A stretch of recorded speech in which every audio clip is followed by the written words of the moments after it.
Good morning class 10th। Welcome back to online class. मैं हर्षित शुक्ला आज आप लोग को नेक्स्ट लेक्चर में लेके चल रहा हूं, जहां पे हम लोग बात ये करेंगे। इसके नेक्स्ट लेक्चर में हम लोग ने शुरुआत की 3 स्थितियों की बात कर ली थी। कब, कहां से कहां तक? जब वस्तु अनंत पे था, जब वस्तु अनंत और 2f2 के बीच में था, और जब 2f1 के बीच में, सॉरी 2f2 नहीं 2f1 और 2f1 पे था। आज हमें किन किन स्थितियों की बात करनी है? जब वस्तु 2f1 और f1 के बीच में हो, जब वस्तु f1 पे हो, और जब वस्तु f1 और प्रकाशीय केंद्र के बीच में हो। तो सबसे पहले हम बिना टाइम वेस्ट करे सीधे हेडिंग डालेंगे, स्थिति 4। चौथी स्थिति की बात करेंगे। क्या है चौथी स्थिति? जब वस्तु, कहां पे हो वस्तु? F2 तथा 2F2 के बीच में हो। ठीक है, तो ये हमारी चौथी स्थिति है। तो पहले हम क्या करें? लेंस को बुलाएं, क्योंकि लेंस के बिना तो कुछ काम होना ही नहीं है। किसकी बात हो रही है? उत्तल लेंस की बात हो रही है, तो उत्तल लेंस को बुला लिए। ये हमारा प्रकाशीय केंद्र हो गया, ये हमारा मुख्य अक्ष हो गया, ये हमारा F1 हो गया, ये 2F1 हो गया, ये F2 हो गया, ये 2F2 हो गया। क्लियर है बात? इतनी चीज हो गई। वस्तु को कहां रखना है? F2 और 2F2 के बीच में रखना है। क्लियर है बात? तो अब देखिए, बनाना शुरू करें। हम पहला नियम यूज करेंगे और तीसरा नियम यूज करेंगे। पहला नियम से क्या हुआ? प्रकाश के मुख्य अक्ष के समांतर गया और कहां से चला गया? F2 से चला गया। यही है ना कि जब भी कोई प्रकाश किरण मुख्य अक्ष के, रखते रहिए इसको, मतलब बात मन में चलाते रहिए। जब भी कोई प्रकाश किरण मुख्य अक्ष के समांतर जाएगी तो अपवर्तन के बाद वो कहां से जाएगी? द्वितीय फोकस से जाएगी। वही चीज मैंने कर दिया। तीसरा नियम क्या है? जब भी कोई प्रकाश किरण प्रकाशिक केंद्र से जाएगी तो वह अपने मार्ग पे बिना विचलित हुए, वह अपने मार्ग पर बिना विचलित हुए सीधा चली जाएगी। तो देखिए, यहां पे प्रकाश किरण की सीधे यहां से सीधा चली गई। प्रतिबिंब कहां बनेगा? पहले उसको देखिए। तो प्रकाश किरणें आपस में मिली, 2 अपवर्तित किरणें मिली, और जैसे अपवर्तित किरणें मिली तो हमने उसको बना दिया, हमारा प्रतिबिंब मिल गया। ये हमारा क्या है? ये तो हमने उल्टी रेखा बनाई है, यही हमारा क्या है? यही हमारा प्रतिबिंब है। क्लियर है बात? हमने कौन कौन से नियम का यूज करेंगे? नियम जरूरी है, नियम ध्यान करिए।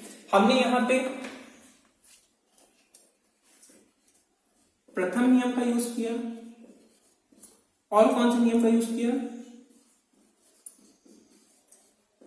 तृतीय नियम का। हमने 2 नियम का यूज किया, प्रथम और तृतीय नियम का। ठीक है, इतना चीज हो गया। अब हमें इसके बाद क्या करना रहता था? हम इसके बाद क्या करते थे? हम इसके बाद यही करते थे ना, हम हर बार प्रतिबिंब की स्थिति ज्ञात करते थे। किसकी स्थिति? प्रतिबिंब की स्थिति। तो प्रतिबिंब की क्या स्थिति है? जल्दी से लिख डालते हैं। सबसे पहले हम क्या लिखते थे? सबसे पहले हम यही लिखते थे ना कि प्रतिबिंब कहां बन रहा है। तो प्रतिबिंब कहां बन रहा है? देख के बताइए। 2F2 और इधर कौन होगा? अनंत होगा। जहां कुछ नहीं होता वहां अनंत होता है। तो अनंत और 2F2 के बीच में। तो वस्तु कहां, प्रतिबिंब कहां बन रहा है? प्रतिबिंब, देखिए हम डॉट लगाते हैं, प्रतिबिंब पूरा भी लिख सकते हैं, लेकिन प्रतिबिंब लिखते हैं डॉट, मतलब प्रतिबिंब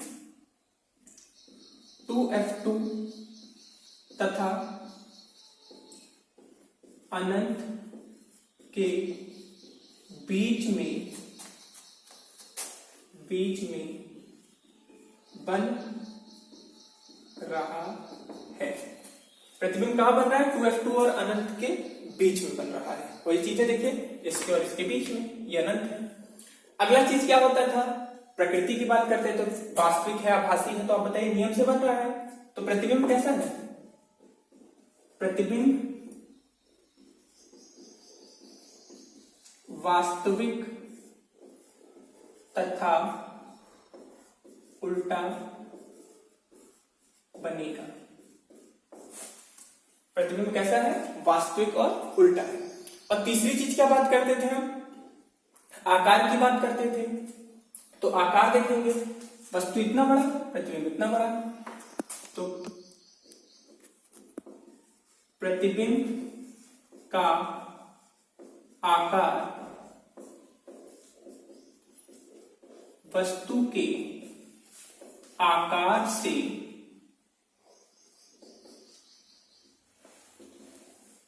अधिक होगा। क्या होगा? प्रतिबिंब का आकार वस्तु के आकार से क्या होगा? अधिक होगा। क्लियर है बात? इसको जल्दी से नोट कर लीजिए। और जैसे ये चीज आप करोगे, हमारी चौथी स्थिति भी क्या हो जाएगी? कंप्लीट हो जाएगी।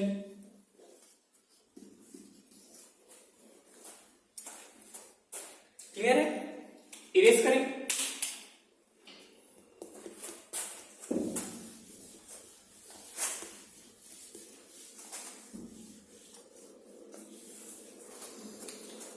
अब हमारी चौथी स्थिति भी हो गई।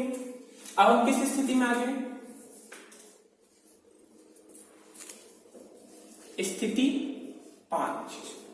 स्थिति 5 क्या है बताइए? जब वस्तु कहां पे हो?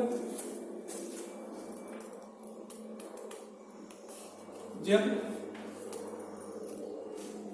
वस्तु F1 पर हो। वस्तु कहां पे हो?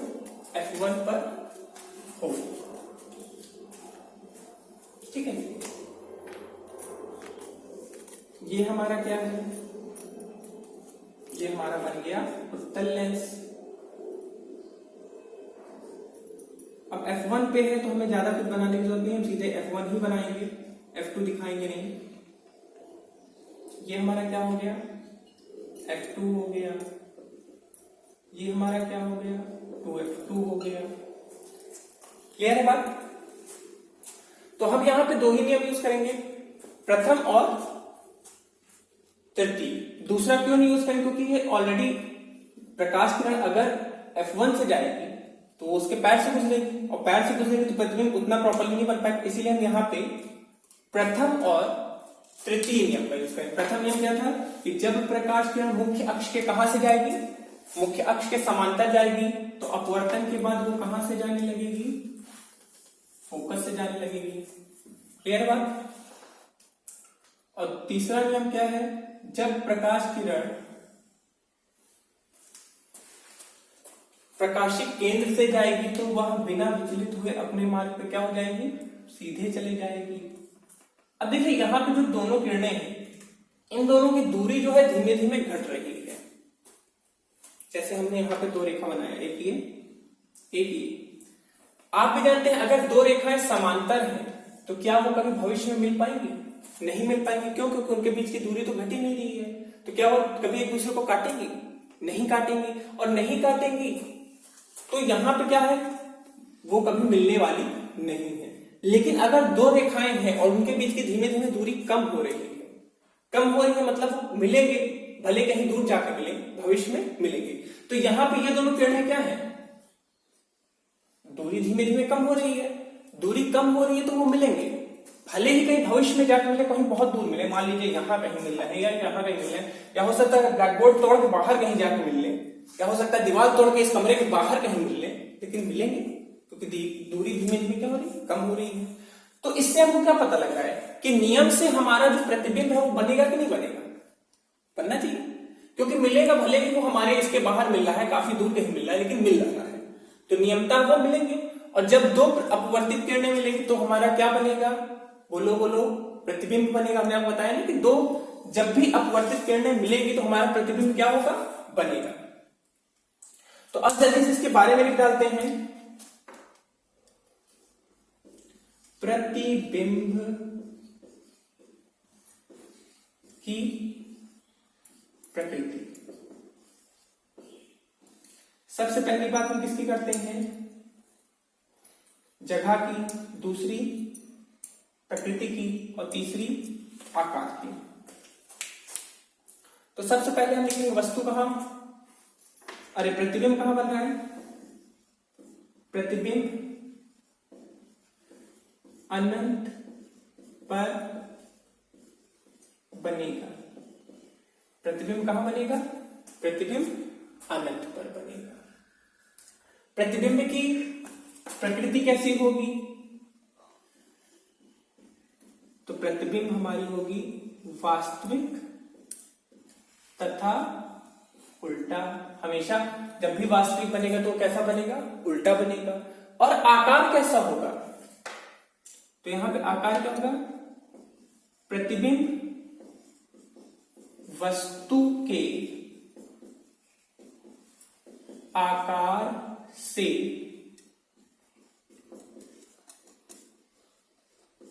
बहुत बड़ा होगा। प्रतिबिंब वस्तु के आकार से कैसा होगा, बहुत बड़ा होगा, क्योंकि काफी दूर बन रहा है, यहां पे भी बनेगा मान लो, तो यहां से यहां बहुत बड़ा हो जाएगा। तो प्रतिबिंब वस्तु के आकार से कैसा होगा, बहुत बड़ा होगा। क्लियर है बात। ये हमारी कौन सी स्थिति थी, पांचवी स्थिति थी। तो हम चले अब अपने आखिरी स्थिति की तरफ। धीमे धीमे ये टॉपिक खत्म हो रहा है और हम अपने छठी और आखिरी स्थिति की तरफ बढ़ रहे हैं। हम अपने आ गए हैं छठी और आखिरी स्थिति की तरफ।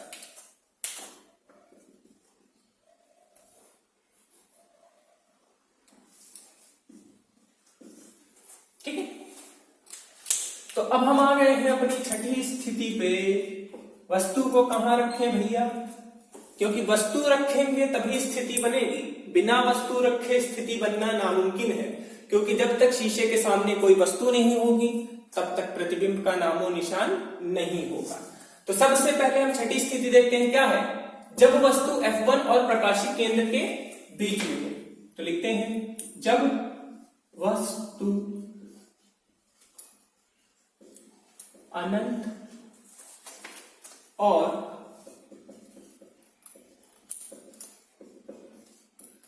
प्रकाशिक केंद्र के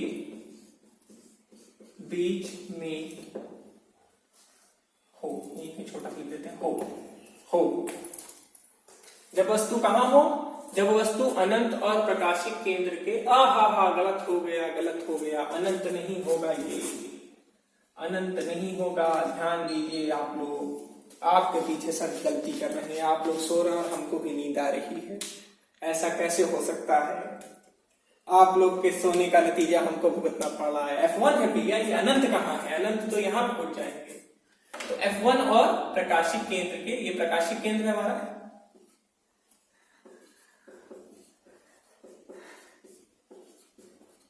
और ये F1 है। ठीक है, तो जल्दी से हम अपना सबसे पहले क्या बना डालें,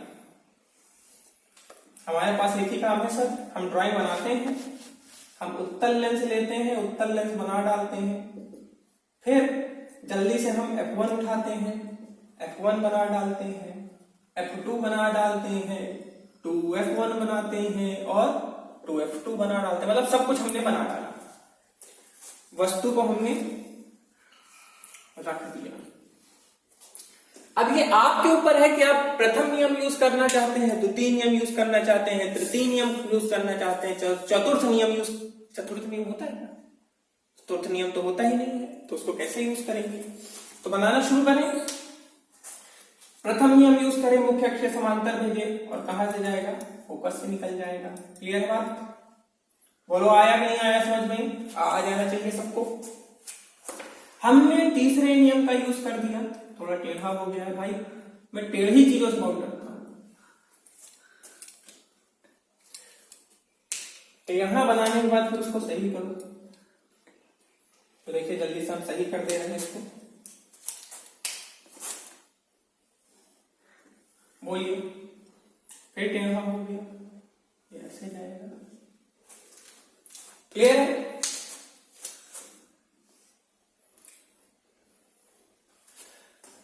अब आप लोग समझदार हैं कि नहीं है, थोड़ा जांच लेते हैं। जांचें, बताइए दो रेखाओं के बीच में दूरी बढ़ रही है कि घट रही है?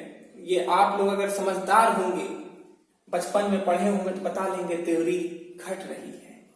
घट रही है ना, ये बढ़ रही है, जाहिर सी बात है दूरी बढ़ रही है। ये दूरियां, सुने हैं गाना? वो वाली दूरियां नहीं, रेखाओं के बीच की दूरियां बढ़ रही है। रेखाओं के बीच की दूरियां, आप लोग कौन सी दूरियां समझ रहे हैं? गलत बात है, गंदी बातें आप लोग सोचते हैं। अरे सर गंदी नहीं है, अरे तो रेखाओं के बीच की दूरियां बढ़ रही है। और क्या ये भविष्य में ब्लैक बोर्ड तोड़ के, दीवार तोड़ के, जमीन तोड़ के, पृथ्वी के इधर से उधर पहुंच के क्या कभी ये मिलेंगी? कभी नहीं मिलेंगी। जैसे जैसे इनकी दूरी बढ़ेगी, जैसे जैसे आगे जाएंगे इनकी दूरी क्या होती जाएगी? बढ़ती जाएगी। और दूरी बढ़ती जाएगी तो इनको कहीं भविष्य में नहीं मिलना है। तो अब हमारा जिम्मेदारी क्या है? हमारे दोस्त लोग क्या करते हैं? जबरदस्ती मिलवाते हैं। चलो भैया जबरदस्ती करते हैं। हम क्या करेंगे? इनको पीछे ले आएंगे वापस, इसको भी ठीक, इसको हम पीछे लाए और जानबूझ के मिला दिए। बोलिए इसमें कोई बात दिक्कत की है? इसमें तो कोई बात परेशानी वाली नहीं होनी चाहिए। इसको हम पीछे जानबूझ के मिला दिए। इसको थोड़ी देर के लिए गायब कर दें चंटू लाल को, ठीक है? तो चंटू लाल जी को गायब कर दिया। हमारा प्रतिबिंब कैसा बनेगा? इधर बन गया। अब आप खुद सोच के बताइए, क्या ये खुद ब खुद बना है कि जानबूझ के बनाया गया है?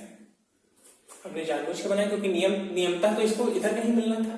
क्या ये नियमतः उधर कहीं मिल रहा है? नहीं मिल रहा है, तो हमने जानबूझ के मिलाया। जानबूझ के मिलाया तो वास्तविक क्या आभासी? जाहिर सी बात है आभासी। तो इसके बारे में जल्दी से स्थिति लिखेंगे।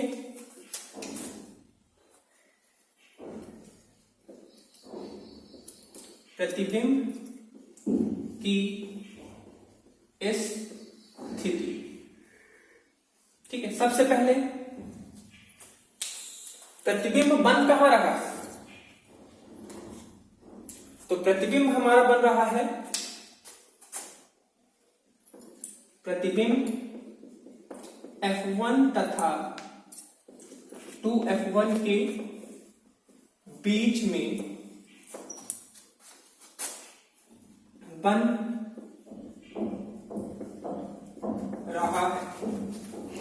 प्रतिबिंब कहां बन रहा है? F1 और 2F1 के बीच में बन रहा है। वास्तविक है कि आभासी है? तो देखिए जानबूझ के हमने मिलाया है। तो प्रतिबिंब आभासी तथा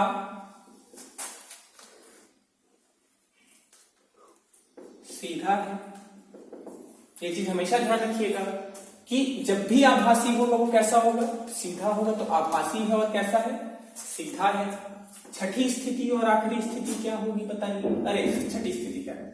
तीसरी चीज क्या होती थी? आकार की। तो प्रतिबिंब